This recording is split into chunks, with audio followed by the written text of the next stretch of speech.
Olá, meu nome é Cleilton Amaral, professor de Geografia.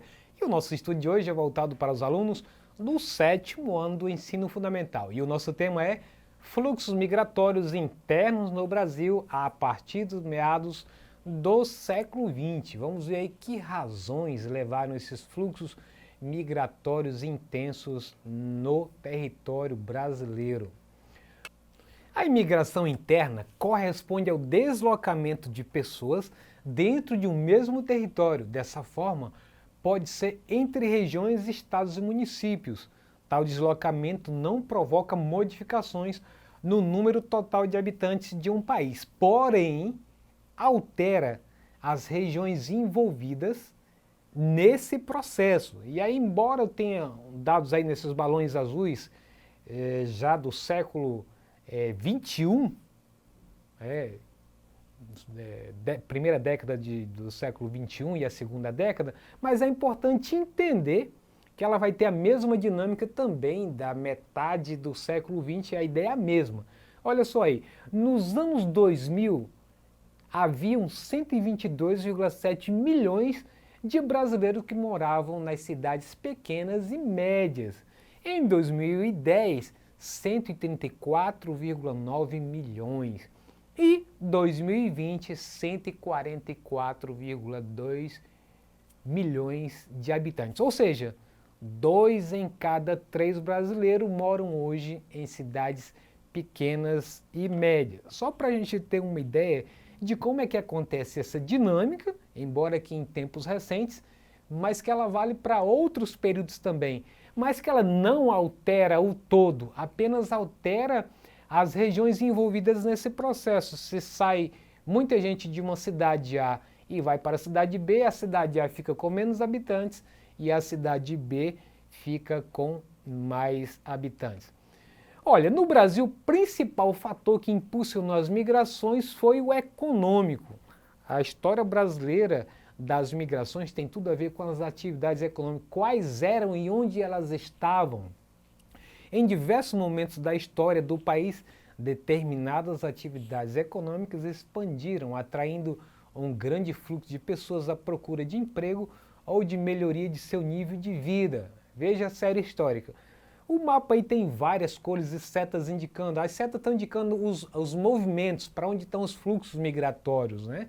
Você vê que tem a seta roxa aí que ela está dizendo que está saindo da região sudeste em direção à região norte, por exemplo. Então, se você vê aí a legenda, tem aí cana-de-açúcar no século XVI e XVII, o tabaco também no século XVI e XVII, pecuária no século XVI e XVII, a pecuária e agricultura de subsistência no século XVI e XVII, e também aí chega no século XIX e o século XX o café e a agricultura de subsistência e o cacau também no mesmo período. Basicamente são esses dois períodos aí que nos interessam, né?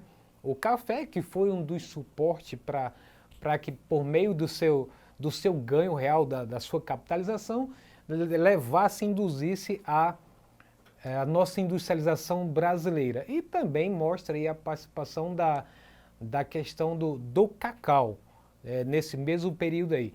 Então veja que cada uma dessas setas e cores é muito importante porque nessas cores e setas tem a ver o DNA da nossa formação do território e como é que ficou distribuída a população brasileira, por que que algumas áreas ficaram mais povoadas e outras menos. Então, só esse mapa aí, ele dá de você estudar muita coisa, estudando de século por século, e aí você, só nisso aí você consegue ficar um especialista na história do Brasil, na própria formação do território brasileiro, no espaço geográfico brasileiro.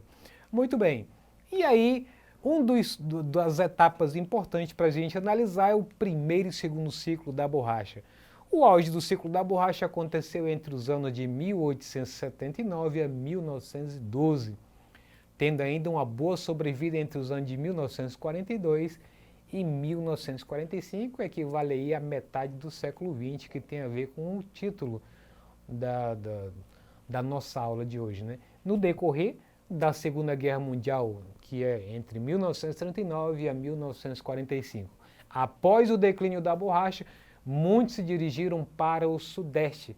Além do estímulo econômico motivado pelo preço da borracha no mercado externo, os nordestinos se deslocaram para a Amazônia pressionados por crise em sua região, agravado por secas históricas.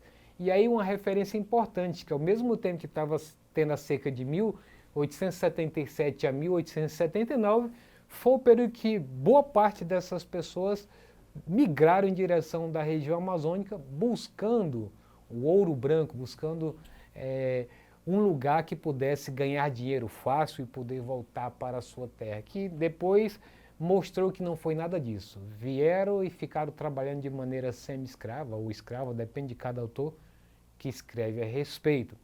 Então você vai ver no mapa a ilustração, primeiramente de onde está a região Nordeste, que tem 3 pessoas no mapa, mostra para onde vai os fluxos migratórios. Você tem vindo em direção à região Sudeste, região Centro-Oeste, região Norte, tudo em busca de vidas melhores. Então, tanto para a região Norte, como também para a região famosa de São Paulo, Rio de Janeiro, são os lugares que foram preferidos para eles poderem buscar uma vida melhor. E depois, com o tempo, à medida que essas atividades econômicas foram perdendo força, houve então o retorno para as suas cidades. Muitos ficaram por aqui, fizeram, como é que se diz, fincaram raízes, que exatamente é a razão da boa parte da existência do nosso povo aqui do Acre, ficaram por aqui mesmo. E uma outra parte foi embora porque foram atrás de outras atividades econômicas em outro lugar do Brasil ou voltaram para a sua própria terra. Quanto à migração Nordeste e Sudeste, esta migração, também chamada de êxodo nordestino, ocorre quando existe uma área de repulsão ou expulsão, né, da região Nordeste em função da precariedade do mercado de trabalho e de serviços e a concentração industrial, econômica e de serviços na região Nordeste, criando uma área de atração, ou seja, se a região Sudeste tinha todas essas condições de indústria, de serviço e uma economia pujante, então isso era um meio atrativo para qualquer lugar do Brasil em direção da região Sudeste. E os nordestinos foram os que contribuíram com a maior parte dessa força de trabalho. Grande parte dos migrantes buscou entre as décadas de 50 e 80 uma vida melhor nas áreas urbanas do Rio de Janeiro e São Paulo. Presta bem atenção nisso. Agora, qual era o perfil dessa mão de obra? Eram poucos instruídos e trabalhadores braçais. Na década de 50 e 60, a partir dos anos de 1950, o Brasil vivenciou um intenso fluxo migratório da região Nordeste para o Sudeste, uma vez que a segunda vivia o período da industrialização e, como consequência, atraía muita mão de obra. Então veja que a seta preta maior, que significa dizer que o maior fluxo migratório para essa região pujante veio da região Nordeste, mas também vieram de outros lugares, como as setas indicam, da região Sul, da própria região Norte e da região Centro-Oeste. Então, foram períodos que o Brasil todo migrava em direção de boas oportunidades de vida fora do estado, na região Sudeste. A migração Nordeste e Centro-Oeste, no mapa está mostrando aí, o amarelo Nordeste, a seta vermelha em direção à região Centro-Oeste. Essa migração ocorreu em função da construção de Brasília durante as décadas de 60. A maioria dos migrantes desse movimento eram de homens pouco instruídos e trabalhadores braçais buscando emprego na construção civil. E aí foram absorvidos no canteiro de obras da superquadra de Brasília, né? Nessa década de 60, da construção ali de Brasília.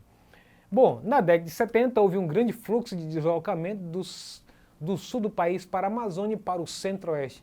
Isso se deu devido à política adotada pelo governo militar, que financiou grandes propriedades rurais, estimulando o uso intensivo de máquinas e produtos químicos para atender às demandas do mercado nacional e das exportações.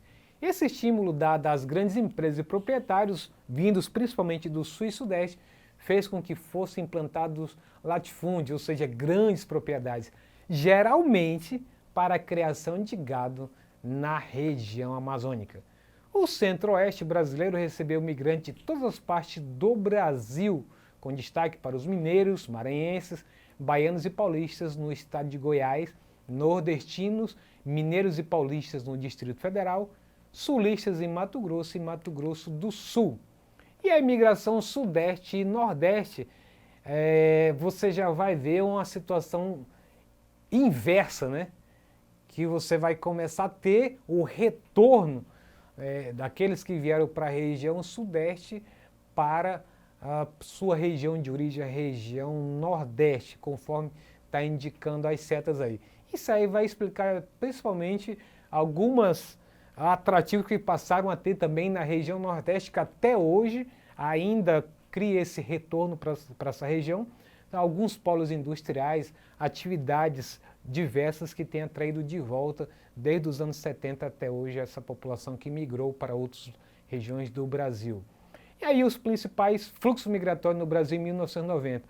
Um grande índice de imigrantes se deslocam para as áreas de garimpo e para as fronteiras agrícolas. Então, veja que no mapa mostra que as migrações são bastante difusas para todos os cantos, sempre atrás de alguma coisa que possa melhorar sua condição de vida. Isso não importa se é na região norte, se é na região centro-oeste, na região sul. Aonde tiver oportunidades novas, frente de trabalho ou de garimpo, seja o que for, as pessoas estão migrando. Então aí está um retrato dos anos de 1990. Com isso vamos para o nosso exercitando, preste atenção. Tal deslocamento não provoca modificações no número total de habitantes de um país, porém altera as regiões envolvidas nesse processo. O recorte do texto faz alusão a, letra A, urbanização, letra B, migrações internas, letra C, migrações externas, letra D, todas estão corretas. Fez sua escolha já? Se você disse que se trata da letra B, tá certo! São as migrações internas que a gente viu no decorrer da nossa aula. Vamos para a segunda então.